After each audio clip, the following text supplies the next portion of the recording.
there's no right answer. Being one or the other is not like it's not like this is a good thing or that's a bad thing. But I think there are a couple of overlooked areas for being a jack of all trades that give real good benefits. The first one being there's no go-to solution.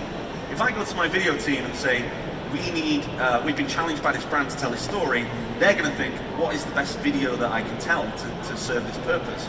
Whereas if you've got expertise in all different areas, straight away you've got all these other options.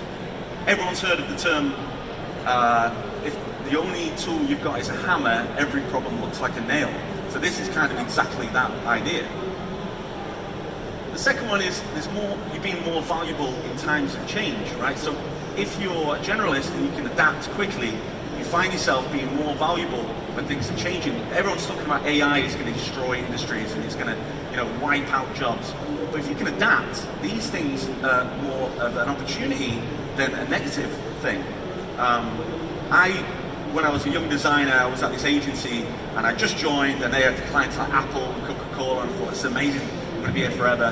What I didn't know is they were very quickly going to go into administration and they were on their way out and they were making a lot of layoffs. So I thought, since I was the last person in the door, I would obviously be the first one to go. But because I had expertise in like animation and music and design, they ended up laying off some of the guys, some of the branding guys who had been there for like 8-9 years.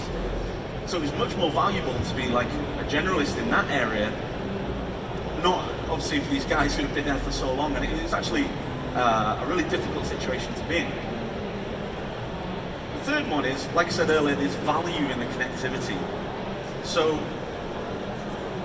here's a good example. Let's say you've got two different skills, right? You've got skill A and skill B. So there are two of the options you can go down if you want to address a particular challenge.